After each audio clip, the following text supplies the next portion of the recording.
compartirlo con los amigos televidentes. Elizabeth, muy buenas noches, gracias por estar aquí. Buenas noches al pueblo de Puerto Rico y buenas noches a todos aquí. Bienvenida. Igualmente le doy la bienvenida y las buenas noches al licenciado Michael Corona. Saludos, licenciado. Saludos a ti, Margarita, buenas noches y saludos a los distinguidos panelistas que están frente a mí. Buenas noches. Ya nos hemos visto 2 veces esta semana, licenciado. Mira, ojalá que eso sea bueno. Bueno, yo creo que es bueno siempre. Yo también. Vamos a ver rapidito, ¿verdad? Para que la gente tenga una idea de lo que ha estado pasando. Si me puede usted brevemente definir. ¿Se queda Elizabeth Torres como delegada congresional? Sin duda se queda Elizabeth Torres como delegada congresional. Ella tiene un término por el cual fue electa en las urnas por 3 años. Ese término no ha pasado. No existe un mecanismo en Puerto Rico para destituir los delegados. Ciertamente existe un mecanismo para destituir jueces, legisladores, el gobernador o la gobernadora, pero ese proceso y ese mecanismo no existe. Y ese es el problema de esta ley. La ley no tiene mecanismo, no tiene parámetros, y no puede ser por un capricho del secretario de Justicia, en este caso Emanueli, que una funcionaria electa salga de su cargo. Yo nunca entendí el argumento de ellos de que no rindió informes, porque ella rindió todos los informes y fue a Washington D.C., así que eso, no entendí esa parte. Lo que sí parece increíble, voy de inmediato acá con Elizabeth Torres y con ustedes, lo que sí parece increíble es que esa ley no tenga garras, que no tenga verdad, no diga, mire, si pasa esto, se hace aquello, pero bueno. Elizabeth Torres, ¿cómo se siente usted hoy? Estoy tranquila y contenta, estoy serena. ¿Era lo que esperaba? Claro que sí, y es que hay que recordar que aquí la primera persona que criticó mucho precisamente esto, que la ley no tiene funciones específicas, que no hay reglamentación, códigos de conducta, y que los exigí desde el día 1, el 17 de mayo, cuando estuve reunida con el gobernador y otros funcionarios, fui yo. Así que a mí me parece que este pleito un poco revela esa realidad, y que me parece también que revela la única e indudable realidad de que esta ley es una ley que es producto de la, ¿verdad? Yo creo de la improvisación, y estamos viendo los efectos de eso. Licenciado. Yo me leí la ley completa. Ustedes me han hecho trabajar muchísimo en el día de hoy, ¿verdad? Una ley sencilla, me leí la ley, pero me leí también la sentencia del juez, ¿verdad? Así que el trabajo fue doble. Fíjense qué interesante. Dice, la prueba que presentó el gobierno no contiene parámetros que nos sirvan para guiar y para prestar un curso de acción. Le pregunto, licenciado, en este caso usted, ¿cree o no cree usted que el problema con el cual se encontró el juzgador fue precisamente de que no habían esos parámetros? Y ahí es que decide expresar que esto es una cuestión política, vis a vis que si hubiesen habido los parámetros, él hubiese entrado al caso. Sí, licenciado Rivera, el problema con la ley en sí es que no tiene ningún parámetro.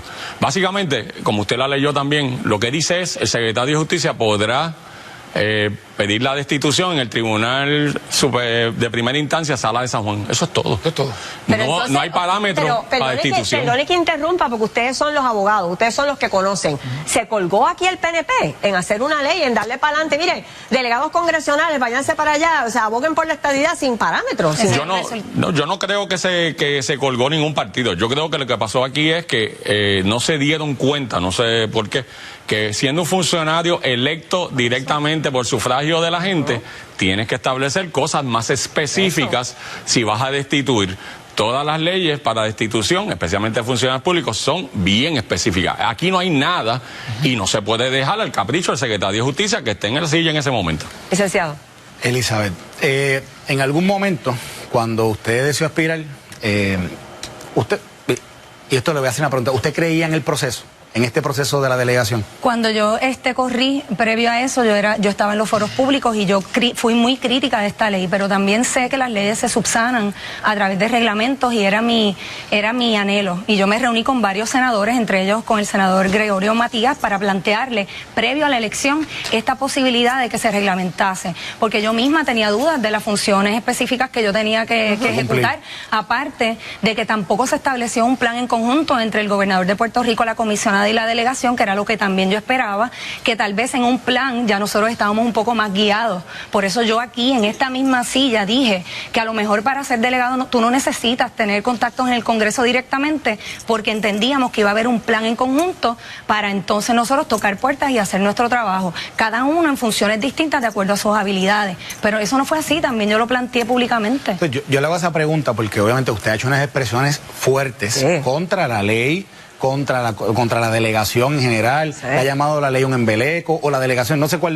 si es la delegación o la ley, pero... Que la delegación es producto de la ley. Sí, pero que la estadidad está en el limbo, pero o sea, entonces, sí. La pregunta que yo le hago, y esto más allá de si hay razón para destituirlo o no, si usted no cree en el proceso, ¿por qué continuar en él?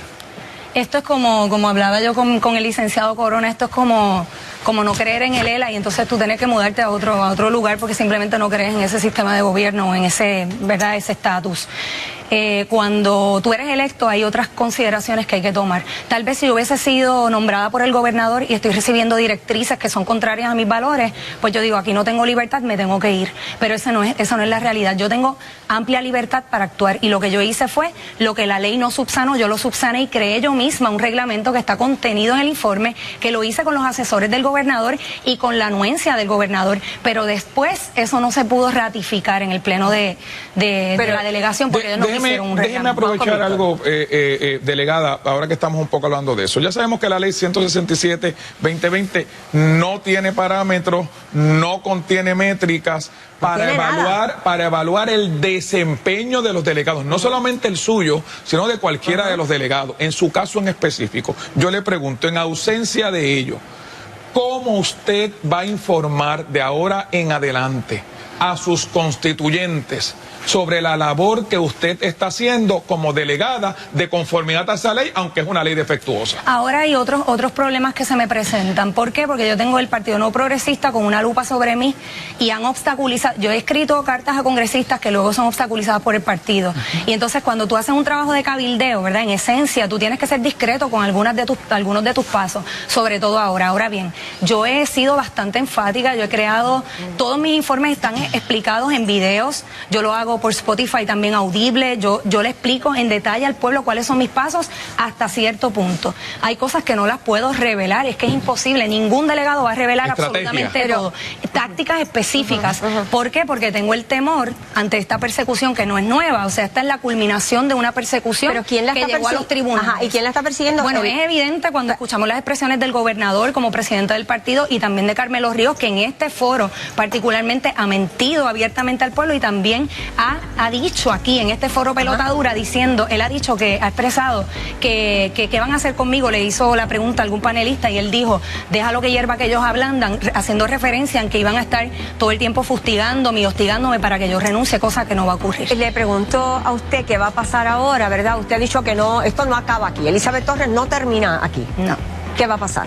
Bueno, hay unos pasos, ¿verdad?, que los he dialogado con mi representación legal que yo tengo que dar, porque a mí me parece que es triste, es lamentable, es vergonzoso que se utilicen las instituciones públicas para perseguir a una persona simplemente porque sus posturas no gustan o sus estilos no gustan o los informes que yo presento no gustan. De hecho, el último informe yo lo presenté en formato de video precisamente para hacer hincapié en que esta ley es simplemente vaga y amplia y que ni siquiera dice qué tipo de informe y queda, ha quedado evidenciado, pero le pregunto antes de irme, si usted es tan amable, usted se mantiene como delegada del Congreso, pero ¿va a hacer trabajo en favor de conseguir la estadidad?